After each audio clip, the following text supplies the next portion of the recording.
வணக்கம் நேர்களே, எங்கிட்ட கொஞ்சம் பேர் கேட்டிருந்தாங்க இப்படியான கிளாஸ் ஸ்டோவ் கிளீனருக்கு எப்படியான கிளீனிங் ப்ராடக்ட்ஸு பாவிக்கிறதுண்டு.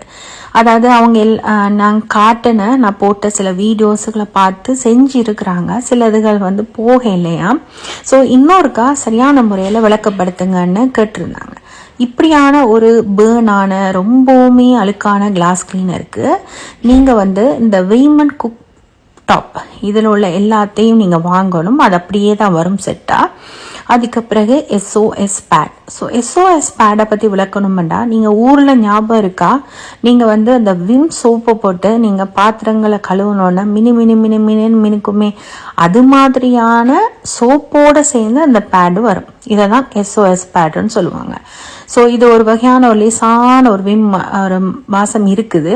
பட் ஆனால் இதில் ஏற்கனவே சோப்போடு இருக்கிறபடியால் நீங்கள் தண்ணியில் லேசாக தொட்டு நீங்கள் பாத்திரங்கள் அடுப்பு எல்லாமே நீங்கள் தேய்க்கலாம். அவ்வளோ மினுப்பாக இருக்கும். ஸோ இதையும் யூஸ் பண்ணுங்கள். இதோட சேர்ந்து நீங்கள் பார் கீப்பர்லையும் கூட குக் டாப் கிளீனர்ன்ற ஒரு விஷயம் வருது. அதோடு சேர்ந்து நீங்கள் ஈஸி ஆஃப்னு ஒன்று வருது. ஸோ இதெல்லாம் நீங்கள் இதெல்லாம் சேர்த்து தான் நீங்கள் க்ளீன் பண்ணணும். ஸோ நான் அப்போ அதை காட்டின எல்லாத்தையும் நீங்கள் கொஞ்சம் கொஞ்சமாக போட்டு ஊற வைங்க. முதல்ல அந்த வெய்மன் குக்டப்பை போடுங்க. 15 நிமிஷம் ஊற விட்டுட்டு அதுலேயும் அந்த பிளேடெல்லாம் வருது, ப்ரஷ்ஷும் வருது. அந்த ப்ரஷ்ஷையும் பிளேடாலையும் எல்லா ஊத்தைகளையும் சுரண்டி எடுங்க. எடுத்ததுக்கு அப்புறம் நல்லா துடைங்க.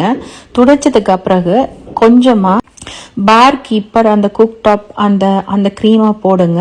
அதுக்கு பிறகு எஸ்ஓஎஸ் பேடை கொஞ்சம் தண்ணியில் நினைங்க. நல்லா தேய்ச்சி 15 நிமிஷம் ஊற விடுங்க. அதுக்கு பிறகு திரும்பவும் கழுவி எடுங்க. அதுக்கு பிறகு ஈஸி ஆஃபை போடுங்க. அது ஸ்ப்ரே பண்ணி 15 நிமிஷம் வச்சதுக்கு பிறகு திரும்பவும் என்ன செய்யுங்க, நல்ல ஈர துணியால் துடைச்சி எடுத்துட்டு அதுக்கு பிறகு கிளாஸ் கிளீனரால் நீங்கள் நல்லா துடைச்சி எடுங்க. நல்ல புத்தம் போது ஒரு அடுப்பை நீங்கள் ஸ்டோவ் டாப் அந்த கிளாஸ் கிளீனரை பார்ப்பீங்க. ஸோ இப்போ பாருங்க, அடுத்தது வாஷ்ரூம் கண்ணாடி இப்படி இருக்கா. அதாவது நீங்கள் எவ்வளவு தேய்ச்சாலும் ஒரு மாதிரி அந்த அழுக்கு மாதிரி கண்ணாடியில் இருக்கும். ஸோ இதுக்கு நல்ல ப்ராடக்ட் இருக்குது. ஸோ இது ரொம்ப ரொம்ப ஈஸி. இந்த கிளாஸ் ரோலில் இந்த மாதிரியான இந்த டர்ட்டி இந்த நாள்பட்டை இதை நீங்கள் குயிக்காக எடுக்கிறதுக்கு. ஏன்னா இது நிறைய பேர் என்கிட்ட கேட்டிருந்தாங்கக்கா, ரொம்ப ரொம்ப ரொம்ப கஷ்டப்படுறோம். ஸோ இதுக்கு பிங்க் ப்ராடக்ட் பேஸ்ட் விற்கிறாங்க. இந்த பிங்க் ப்ராடக்ட் பேஸ்ட்டை நீங்கள் என்ன செய்யுங்க, க்ளவுஸை போட்டுட்டு ஃபுல்லாக கிளாஸால் நீங்கள் அப்பி ஒரு 15 நிமிஷம் ஊற விடுங்க. ஊற விட்ட பிறகு இந்த ஸ்க்ரப்பிங் ஸ்டிக்குன்னு ஒன்று விற்கிறாங்க. இது கொஞ்சம் லேசான சில்வர் இதில் தான் இருக்கும். நல்லா தேய்ச்சி எடுத்ததுக்கு பிறகு சரியா நீங்கள் தண்ணியால் கழுவி எடுங்க. ஸோ இது எல்லாத்துக்கும் யூஸ் பண்ணலாம். லைக் டப், சிங்க், கிளாஸ் எல்லாத்துக்குமே நீங்கள் சுரண்டி எடுக்கலாம். இதில் எந்த விதமான டேமேஜும் வராது, சேஃப் தான் சரியா. இது நல்ல ஒரு கிளீனிங் டூல் உண்டு. ஸோ இது என்ன செய்யும்டா, அந்த கிளாஸில் இருக்கிற அந்த சுரசுரப்பு தன்மையை வெளியே எடுத்துரும். அதுக்கப்புறம் லாஸ்ட் ஸ்டாண்டாக இருக்குது இந்த பாத்ரூம் டீக்ளியர் அண்ட் இதை ஸ்ப்ரே பண்ணுங்க. ஸ்ப்ரே பண்ணிட்டு ஒரு 15 நிமிஷம் விடுங்க. விட்டதுக்கு பிறகு நீங்கள் தண்ணியால் கழுவுங்க. ஸோ இது நேச்சுரலால தான் செய்யப்பட்டது சரியா. ஸோ அதனால கெமிக்கல் இல்லை நிறைய. ஸோ இது ரொம்ப ரொம்ப நல்லது. கூட டைல்ஸ், டாய்லெட் பால், கிளாஸ் கிளீனர் இதுக்கெல்லாம். ஸோ நீங்களே கவனிக்கிறீங்க லைக் பிஃபோர் அண்ட் ஆஃப்டர் எவ்வளோ ஒரு டிஃப்ரெண்ட் ஒன்று கொடுக்குதுன்னு சொல்லி. ஈவன் உங்களுடைய அந்த டைல்ஸில் கூட கருப்பு இருந்தாலும் கூட நீங்கள் இதை எடுக்கும் சரியா. நீங்கள் இதை என்ன செய்யணும்டா, இதை நீங்கள் போட்டுட்டு அதுக்கப்புறம் நீங்கள் இப்படி ஒரு தும்பு தடி ஒன்று எடுங்க.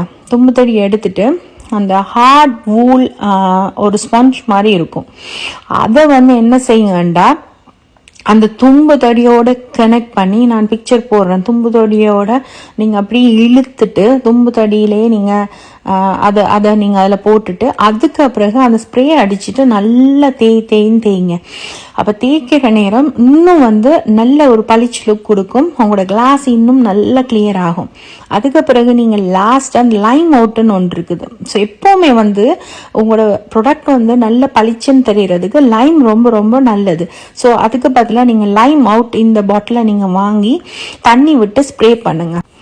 நீங்கள் ஸ்ப்ரே பண்ணிவிட்டு அதுக்கப்புறம் நல்லா கழுவி நீங்கள் வந்து அந்த வைப்பரால் இழுத்துட்டு அதுக்கப்புறம் கிளாஸ் கிளீனர் திரும்பவும் ஸ்ப்ரே பண்ணிவிட்டு நீங்கள் ஒரு துணியால் துடைச்சி எடுத்துட்டிங்கன்னா நல்ல அழகான ஒரு கண்ணாடி வரும். இல்லைன்னு சொன்னால் இந்த ஜெப் பர்பிள் இருக்குது, இண்டஸ்ட்ரியல் ஜெப் பர்பிள் கிளீனர்னு, இதை நீங்கள் வந்து கிளாஸில் நீங்கள் லாஸ்ட்டாக ஸ்ப்ரே பண்ணி 15 நிமிஷம் ஊற விட்டதுக்கு பிறகு சும்மா தண்ணியால் நீங்கள் கழுவி எடுத்துட்டு நீங்கள் துடைச்சி எடுத்தாலும் நல்ல அழகாக அந்த கிளாஸ் வந்து ஷைனியாக வரும். நீங்கள் அப்போது ஒரு சின்ன குட்டி வீடியோன்னு பார்த்தீங்க ரைட், என்னால் அந்த நான் அந்த வீட்டில் வந்து அந்த டக்குன்னு எடுத்தது சரியா, எனக்கு அதை எடுத்து கிடைக்கல. ஸோ அவ்வளவு அழகாக நல்ல வட்டிவாக வரும். நீங்கள் ஒருக்கா ட்ரை பண்ணி பாருங்கள். இது கூடுதலாக நான் சொன்னேன், பெரிய பெரிய பெரிய ஆஃபீஸ் இதுகளெல்லாம் இந்த ஜெப் தான் கூடுதலாக யூஸ் பண்ணுறது சரியா, இண்டஸ்ட்ரியல். ஸோ இது வந்து நல்ல ஒரு தரமான ஒரு கிளீனிங் ஒரு ப்ராடக்ட். ஸோ இதை ஒருக்கா ட்ரை பண்ணி பாருங்கள் லாஸ்ட்டாக எல்லாம் செஞ்சதுக்கு போகிறோம் லாஸ்ட்டாக. ஸோ ஐ திங்க் இந்த வீடியோ உங்களுக்கு ரொம்ப ரொம்ப பிரயோசனமாக இருக்குமென்னு நம்புகிறேன்னா, கேட்டவங்களுக்கும் ரொம்ப ரொம்ப பிரயோசனமாக இருக்குமென்னு நம்புகிறேன் நான். ஸோ இதை செஞ்சு பாருங்க, அப்படி என்ன மாதிரி ஒர்க் அவுட் ஆச்சான்றதை எனக்கு வந்து இன்பாக்ஸ்லேயோ கமெண்ட்லேயோ தெரிவிங்க. ஸோ நான் எதிர்பார்த்து கொண்டிருக்கிறேன். ஸோ இந்த வீடியோ யூஸ்ஃபுல்லாக இருந்துச்சுன்னா ஷேர் பண்ணுங்கள் மற்றவங்களுக்கும். ரொம்ப ரொம்ப தேங்க்ஸ்.